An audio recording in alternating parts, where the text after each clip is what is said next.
This is a Muscle-Cat Media production.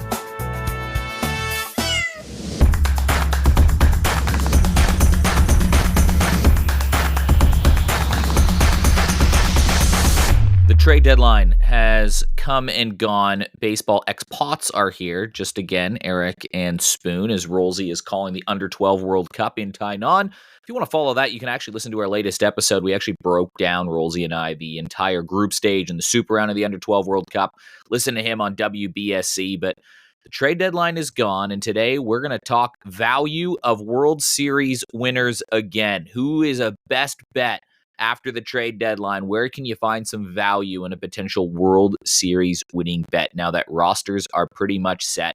And to help break it all down is the guy that is scorching hot. What are you now, like 12 for your last 14 on these pod picks, including 2 on the Monday edition of the show? Spoon, what is up, man? You're hot. I'm hot. Yeah, it's a little consolation, I guess, watching all the teams I was big on this year sort of give it all away today and be what is, finally a nail in the coffin. The good news is for listeners, you won't have to hear the phrase the next 10 days are the biggest for the Arizona Diamondbacks anytime soon, maybe not even until 2027. So there's a little bit of reprieve there, and it just means all my focus now is on finding value for the punters, which we can hopefully start doing today. I don't want to spend too much time talking about our teams, but we will, because is your team now the Seattle Mariners? Because after all these trades, like I was looking at that lineup today, and there's just 2 former Mariners in the middle of the lineup, and the Mariners all of a sudden have a pretty good hitting lineup, it looks like. Yeah, man, I was just watching the game before with Texas that's going on right now. They've got Geno hitting 5th, which is sort of just testament to how much power they've got when you've got like Randy, Raleigh, and Naylor in like the 2, 3, 4 spot. JP Crawford's dropped down to like 8th in that batting lineup now. Like it's completely changed, and it's gotten so much longer. There's not that sort of hole they had there in 7, 8, 9. Look, George Kirby looks really good today. We know sort of what Gilbert's doing as he sort of comes back. Like I think there's a lot of love there in the Mariners. What's fun is that the 2 guys that we're talking about now isn't just the beginning of this sort of trade history. Like Ketel Marte was a Seattle Mariner once upon a time too. I think they've got Josh Rojas at the moment. There's like 4 or 5 guys that have swapped teams even in the last couple of years. And there's an Australian broadcaster in the Mariners booth. So plenty of reasons for them to be one of my adopted teams heading into October. Shout out to Ryan Roland Smith, Olympic silver medalist in 2004 with Team Australia and played in the big leagues for quite a long time. Played in the ABL, won a Claxton Shield with the Brisbane Bandits as well. But that's for another day. The Blue Jays, though, I mean, they were in that contender list. I mean, they were 19-1 odds to win the World Series just 1 week ago today. And now they are one of the favorites to win the World Series. Go figure. They had the best record in the MLB. They got shelled early by Baltimore, salvaged something. They did make a few deals, notably bringing in Shane Bieber as, a guy that has ace upside, but we'll talk about him later. They add a couple of relievers at the deadline, and they add Ty France, which I want to start with a confusing one. You and I were wondering about Ty France, but on further thought, it actually makes kind of sense because, like, what happens if Vladdy gets hurt? Yeah. What's your backup plan? I guess any of the 5 infield like utility guys that are kind of killing it at the moment just fill into that role, I guess, that are producing more with the bat than Ty France. Is it just Ty France now, though? I mean, he's still got an 86 OPS plus on the year. Like, I feel like there's be a couple of guys that are the 10th and 11th bats that are on the outside looking in, on. But defensively, I don't know if he's better or not. We'll find out. But it feels like it was an insurance policy move. That's a low-risk guy to bring in, so it doesn't kind of hurt. Maybe he was a throw-in. At Jays, though, they had a couple relievers. They had a starter in Shane Bieber. I know Jays fans are excited about getting the Cy Young Award winner. I think Jays fans should be tempered with expectations of Bieber. Obviously, his upside is Cy Young stuff, but he hasn't really pitched, a full season in 2 years. So, Yeah. Like, if you're expecting him to walk in and be that ace, I mean, maybe he is. Like, he's done it before, although that was before Sticky Stuff fan as well. I mean, it'll be interesting to see. What was your take on how Bieber fits in for the Blue Jays? That was a big, big trade. Yeah, it's interesting. I mean, you guys have done the fixer-upper thing before with starting pitching. Like, Robbie Ray, when he left Arizona, had, 2 whip per season pretty much. Like, he could not stop walking guys and giving up contact. All of a sudden he turns around and wins a Cy Young himself. So I think if you're ever going to take a flyer on a guy like Bieber, Toronto's the team that does it. I said to you, I was expecting the Jays to do a little more. I think what you look at now with the moves they've made is that they've kind of said we don't need to go all in right now. We've got this 5 year window. My hesitancy with that is that's all well and good, but Arizona said the same thing in 2023, and then a few injuries derail it. Atlanta said the same thing when they locked up Acuna, Albies, Riley, a few years ago. Then this year, Albies regresses, Acuna stays hurt, and they're probably going to be the second or third worst record in baseball. Like, is being an 8 out of 10 team for 5 years better than being a 10 out of 10 team for 1 year? I don't know the answer to that, but it does sort of seem like that's where the Jays were thinking, as far as like, we don't need to give away much to get better this year because we think we can do this for years to come. They did get better, though, right? They added 2 more bullpen arms. That helps the depth. And no With one's team going to say control. adding Yeah, which was the pitching key depth thing. is a problem. Like, that's a good thing. And now if Manoah comes back, you might have 7 starting pitchers. Manoah doesn't factor into a healthy starting 5, but with a couple injuries happen, I guess think you it's the never know. team control bit, though, right? Like, instead of going out and getting those expiring relievers, I'm sure they could have called up Boston and said, "What do you want for Aroldis Chapman?" But instead, like, the guy that's coming over from the Twins has 5 years more left or years. something like that. Yeah, I like it. I guess we'll look back on it in a couple of years and go like, was it the right move to not go and add 1 or 2 relievers, depending on what your 7, 8, 9 innings look like in the playoffs?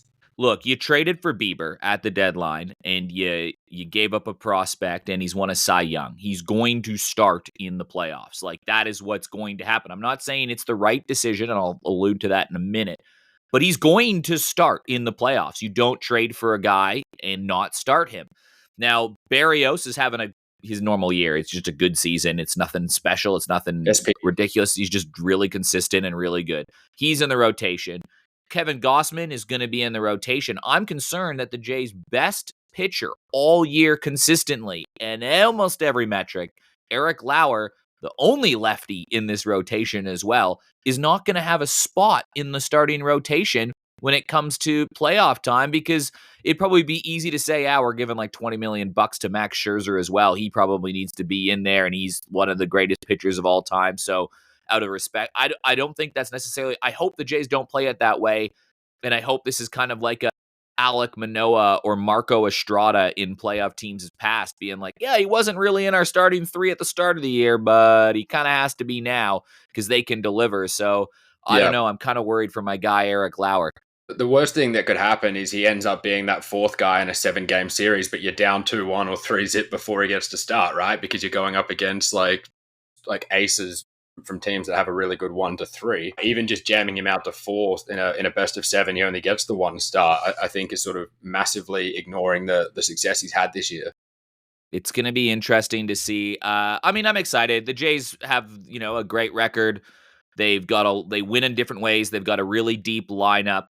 They didn't sell the farm. They kept prospects in that they can make moves in the offseason or next season, or maybe some of those guys, Trey Savage or, Arjun Nimala, make their way up to the big league club soon. The Jays have shown that they don't need studs in their minor league system to develop and have production at the top level. Look at Barger, look at Schneider, look at, your Ernie Clements and those guys. So I don't mind it. They add more pitching depth. The Jays did get better, but I think that other teams like the Yankees just solidified, like they had a huge haul, and they really solidified the bullpen in particular. Houston, I think, got better. I think if you take a look at it, if I were just to list every player that got traded, and I guess it's up for debate, but for me, I think I always like to evaluate who wins trade deadlines by who got the best player. Like, let's just keep it really, really simple. Who got the best player? It doesn't matter what you give up. We can evaluate those trades in 5 years from now, whether it was a good trade. Right here, right now, who got the best player? And I think it's the Houston Astros getting Carlos Correa back, like with his history, with how he can play, fitting back in there. I think the Houston Astros also got a great player in there. Maybe Mason Miller, you can make a case for. There's a big name. I was thinking the Mariners. I mean, the Geno Suarez trade, most home runs anyone's had in a season at the time of being traded. Like, that's pretty significant. The Correa thing's interesting. I mean, the Twins had to attach a heap of money to get rid of him, so that kind of skews the how good a player is being traded kind of thing. They're also going to move him over to third base where he's never played, and he's got an injury history. So it's probably a lower risk move for Houston. but it could pay off. And I think he's got the most upside, though, for a player yeah. from what we've And if seen. we've He's learned won anything, before, dude. He's delivered in the playoffs. He's been in that city. Like, that's yeah. what I mean. Like, And don't question the Astros org, right? Like they just keep doing it. yeah, people question moving Altuve around. People question whatever. The Astros figure out a way. So you know what? Like, I just think he's got the big upside. Bieber, you could argue, if he returns to his Cy Young form, might be that guy as well. But I don't know. There was a bunch of really good players that moved. It's going to make it interesting, which makes it interesting to look at the World Series betting markets right now, Spoon. And that's what we're going to place a bet on today before we get to our picks. Dodgers are the favorites, right? And they are 340 to 1. Now, in the last 5 hours, the New York Yankees went from like the fifth or sixth short odds to the second at 9 to 1. The Phillies tied with them at 9 to 1. The Mets right behind at 10 to 1. Tigers at 11 to 1. The Astros have jumped from 18s to 12s in the last few hours. Chicago Cubs at 13 to 1. They kind of stay put. The Jays at 14 have dropped down the list. The Brewers at 18s, Mariners at 18s, Padres at 20, Texas Rangers at 23, Boston Red Sox at 26, and that's the cutoff because the next closest is the Cincinnati Reds at 91. Yeah. So your thoughts then? Who's one or two that have gone the right way, or one or two that have gone the wrong way, based on like over or under reaction? Earlier in the day, the Houston Astros grabbed me because they were sitting around 18s. They've moved up to 12s. I still think there's some value there. I mean, they've proved everybody wrong, including myself, all year. They do still have a winning DNA there. Tough to question them. I think the value, what I've determined, runs in the AL because I think that it's wide open, right? There's probably 7 teams that can realistically get to a World Series. And I wouldn't be surprised if the Mariners beat the Yankees, or the Yankees beat the Jays, or the Jays beat the Rangers, or the Rangers beat the Astros, or the Astros beat the Jays. Like, it feels like anybody can beat anybody. And when you get that, you get sort of these good value markets, the Tigers included in that at 11 to 1. So for me now, looking at it, I do like the Mariners at 18 to 1 because I think they did go all in to add in some more offense. They've got some good pitching.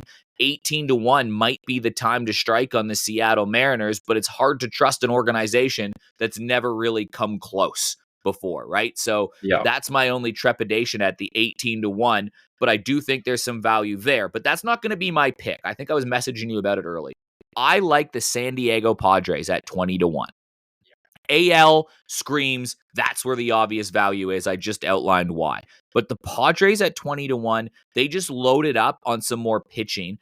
I thought they were going to have 4 absolute studs in the bullpen, and maybe now they're going to start Miller. Like, they're going to start him, apparently. I don't know. Either way, they've got an embarrassment of riches of high leverage arms. That's, I think, the point here now with the San Diego Padres. They've already got a pretty good lineup. They've been around the mark before. And the real question for the NL teams is, can anyone beat the Dodgers? That's what the question is. Of course people can beat the Dodgers. They've only won 1 World Series and they've been loaded in the last 4 years, right? Like, they should have won 4 World Series in a row, according to the LA Dodgers fans. So I don't know. I kind of like the Padres at 20 to 1. I can totally see them going in there and beating the LA Dodgers in a series and getting to a World Series. And then once you beat the Dodgers, the momentum comes. So my pick's going to be the San Diego Padres at 20 to 1 is what I'm going to put my money on as the outside shot. How about you?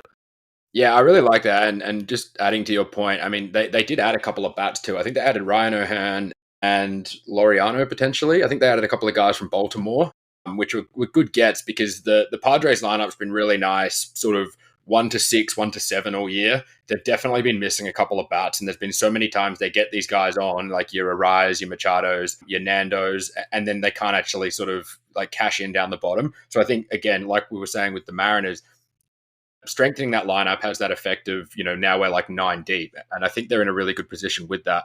They also have the benefit of, Yu Darvish is just sort of working his way back. And he commented yesterday after his start against the Mets that he's changed his arm angle back to what it was like early in his career. And he had really good results with that yesterday. So I think there's a rotation there. It's interesting they chose to keep Dylan Cease. I know he was kind of being shopped. They've kept him. It does look like a complete team.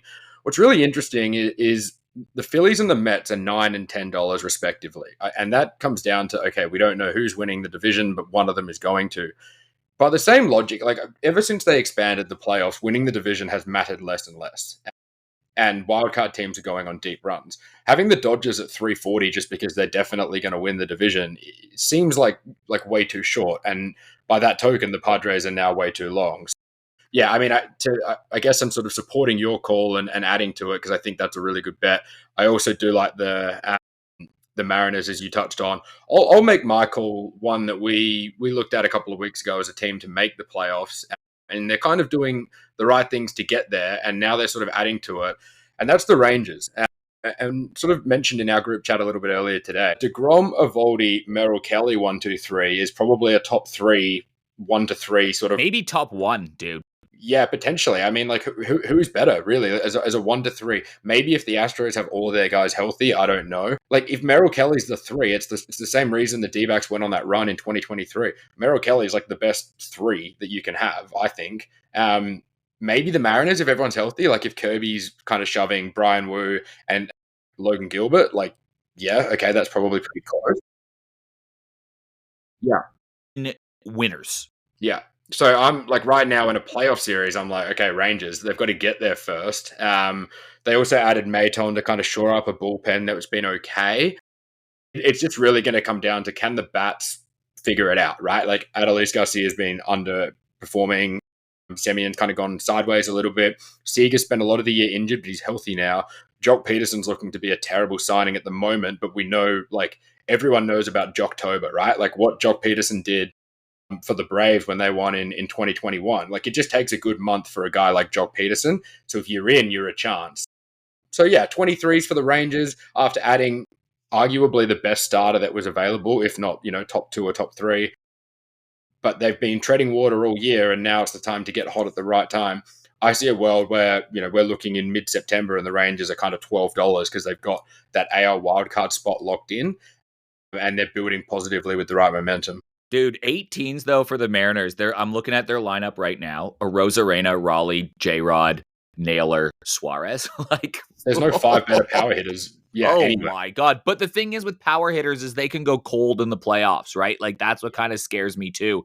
Is like I kind of like teams that have that station to station hitting and like can spray it around the field. Like the D-backs a couple. Those are all great hitters though. But you know, like.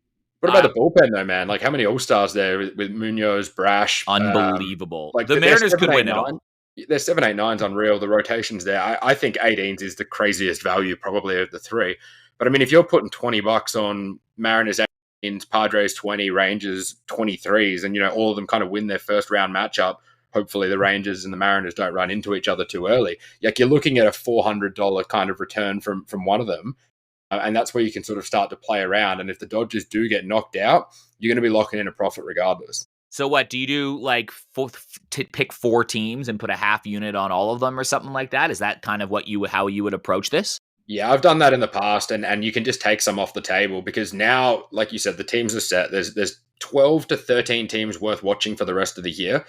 But these are the longest prices you will get these teams at because once they start to lock in that playoff spot, which is going to happen, right? Like the Red Sox are there at 26, it's just behind the Rangers. They didn't make enough moves to be seriously there. And I think in a few weeks' time, when the Red Sox start to drop off and the Rangers have that wild card spot, Boston ballooning out to 41s and 51s will mean the Rangers are coming into sort of 16s, 17s. And that's where you'll be really happy you took the 23s right now. Honestly, man, I think I'm just going to have some fun and put a unit on the Jays at 14s just for that homer thing, a unit on the Mariners, unit on Texas, and a unit on the Padres, right? That's 4 units outlays. If one of those team hits, I'm absolutely laughing. And if I don't, it's like a ticket to have an enjoyable last few months of the season. Although the Brewers, how come they're so low? They're like a good team. Yeah, I would have liked to see them add. I know they had the best record in baseball. They added Shelby Miller, and I think that's it. I don't know. Like, are you that excited about the long-term prospects of they're probably the team that maybe is unders in a way at 18s just because, is Mizorowski going to hold up into the playoffs? I don't know. Woodruff's been trying to come back from injury. I don't know if you can lean on him. There's so many question marks there that at absolute best, they are what they are right now, but where's the upside coming from? Yeah. It's a great question, but Brewers might factor in one of my picks, and let's do this, Spoon. I mean, let's jump to our picks. On Monday, if you missed it, we gave you 4 picks, and we said if 3 of these hit, If 2 of these hit, you're making money. 2 of them hit, it was like a plus 1 unit profit. If 3 of them hit, we were almost looking at a 4-unit profit. It was 3.85 units on our 4 plays we had. Only one of them didn't hit, and we were right in the logic. We were right there, but the other half didn't hold up their end of the bargain. For all year, Kansas City has been shutting down teams pitching. They score 7 runs in a game and they lose. That wasn't supposed to happen. So I was okay with the logic about why we lost that pick. We were in the mark for a clean sweep, but you are hot. You're 12 for your last 14 on the. Why don't you start us off with a play right now? Okay, this is, so I've got 2, and it's a little bit tricky because with all the movement today, a lot of lines aren't out tomorrow, especially player props. I think 4 or 5 teams haven't even named a starter, probably because there's no one left. You look at the Twins, they got rid of 40% of their roster today, which makes it fascinating that they're even money tomorrow, even with Joe Ryan starting, but I'm not going to go there. Something really jumped out at me. I like Baseball Savant, and I love percentiles and all of this. A name that was floated a lot to be traded was the Cubs rookie Cade Horton, and he didn't end up getting traded, but he was always a really high prospect in their organization. He's still only 23 years old. What's crazy is looking at his percentile rankings on, I guess, strikeout predictors as opposed to strikeout actuals. His chase rate is 72nd percentile. His whiff rate is 71st percentile, but his strikeout rate is just 16th percentile in baseball. He's not getting enough strikeouts, but when you're missing bats with a whiff rate and you're getting swings out of the zone with a chase rate, they're going to follow. They play tomorrow a Baltimore team that are currently 25th in baseball in strikeout rate, and it's going to get worse because they just traded away the guys who could make contact and were kind of a big part of any preseason hopes they had, like Cedric Mullins and Laureano and O'Hearn. There's going to be some bench bats starting tomorrow. The lineup is up right now, and you can get Cade Horton over 4.5 strikeouts, which I just think is really good value at even money. He's had a few starts with 5s and 6s, but that all those numbers I just mentioned tell me he should be having starts of 7s and 8s. By not trading him, they've indicated he's a big part of what they want to do and that they can trust his arm heading into the playoffs. He plays a team that just gave up and will be sort of rolling out a pretty questionable lineup. So over 4.5, man, at even money for Cade Horton is how I want to play. And a little top up on the 7 or more at 450, because I think he could reward the faith they've shown in him at the deadline with a really strong performance tomorrow morning. I like it, dude. I think it's sound logic. It's finding good value against a team that just got decimated at the deadline. I think there's still matchups that come into play, and you want to look for those solid foundations. So I like it. I'm going to start with the Brewers. And I was looking at, again, it was tough to find some tasty markets. I'm going to be totally honest, looking through this just because things aren't set really yet with all the chaos. We're recording early too. And we're going early. We're recording a little earlier. Must admit. I do like the Brewers scoring a few runs tomorrow. So the Brewers lead the league in road scoring. They're scoring 5.4 runs per game on the road, and they're facing a starter in Mitchell Parker, and he's walking 3.3 guys per 9 innings. He's got nearly a 5 ERA. Jose Quintana is also dealing at the moment. He's starting for the Brewers. They're playing the Nationals, who aren't very good. I am going to go with the over, but I'm going to pick a unique line here. I actually think they're going to go over 5.5 runs. It's an aggressive play, and then I'm going to tack on the win with it as well to get a little multi, because if the Brewers score 5.5, they are just going to win. So you may as well take that there. I'm getting that at 260 right now on the combo. I like it for a little play. I think the Brewers score a lot on the road. All they need to do is have a league average game, and you're going to hit that over. So I'm going to go with Brewers over 5.5 in the win over the Nationals to try to eke a little bit of double value in there. But I do like the Brewers scoring some runs on the road because it's what they do all year. Yeah, I like it. And I think the Nationals just traded their only 2 good relievers as well, right? They had Andrew Chafin and Kyle Finnegan there as well, who were kind of like the 8th and 9th inning guys. That they've both moved on, which was sort of to be expected given the need for bullpen help from the top teams. But yeah, I mean, you could be sitting on 3 runs after 7 innings, but there's no one now to come in and take the 8th or 9th. and it just takes one big sort of rally. You just mentioned before, you like the teams that don't rely as much on power and they can actually build innings. I think the Brewers fit that bill really well. I feel like whenever I'm checking a box score, the Brewers have just got like one or two guys on with a couple of outs, and they come through with the big hit. So yeah, that ticks a lot of boxes. I think you found some good value there. All right, what's your next one? Look, the next one's interesting. A team that I guess sold that I wasn't necessarily expecting to sell as much as they did were the Miami Marlins, because they've kind of been one of baseball's hottest teams over the last month. Unfortunately, they probably left it a little bit too late. Like they're 3 games under 500 right now. Not a lot of help coming on the way. Interesting. I don't think Sandy got dealt, did he? Like as a little sidebar. I don't think so. He was like, he's been talked as a trade candidate forever. He might have fallen into that Zach Gallen boat where it was like, we'll just take the comp pick when you leave in free agency, and that's going to be better than anyone will give us right now. But yeah, like the Marlins, I guess, have kind of played some decent baseball. But when you do go and sell, we've seen every year that teams that kind of accept their spot as non-contenders, they just drop off. And I think it's going to start quite quickly for the Marlins. The Yankees, on the other hand, I now think have the best bullpen in all of baseball. They went and added like 2 genuine closers. If you told me that Camilo Duvall was about to be like a setup guy, not a closer, I'd be wondering who the hell is going to be closing behind him. And that's David Bednar now too. So they've got a really nice kind of 7, 8, 9. And where I really like that for the Yankees is the look of Carlos Rodon, who's giving you 6 or 7 strong innings almost every single outing. Player performance double tomorrow for Rodon on the road in Miami. 7 or more strikeouts and a Yankees win at $3.20, I think is really good value. Similar to, what we spoke about on Monday with Mizorowski. Like if he's going 5, 6, 7 innings against a Marlins team that's selling, he's probably picking up 7 strikeouts, and this is a Yankees team that shouldn't be 320. If he's getting lit up early, they're not a 320 bet anyway. So I think, again, we're getting, over threes about something that's maybe even better than 50-50 odds. And Rodon is probably as consistent as you can get, I think, as a starter this year. So I'm pretty excited to watch that one unfold. And I think it's going to kick off right after the Cubs game ends. So let's see if we can back up a little bit of Cade Horton into Carlos Rodon and accumulate the strikeouts along the way. The one I was looking at had to do with the Minnesota Twins, and you kind of alluded to it too. I think they just got rid of so much of their roster. I mean, it could work one of two ways. Like sometimes you see it that these teams just like all these guys go and they go booming out of the gates. But the Guardians, they're playing the Guardians tomorrow, and the Guardians haven't been playing that bad, man. Like they've climbed their way back to 500. They're 54-54. They've got a little bit of momentum going with some positive signs, albeit they've played some pretty bad teams, but they're beating those bad teams. And I think the Minnesota Twins have just put their chips on the table and said, we're willing to be a bad team, and they're just going to be another one that they're going to beat. So the line sunk a little bit. When I checked before the show, they were at $1.90 to win, and now they're sitting at $1.86.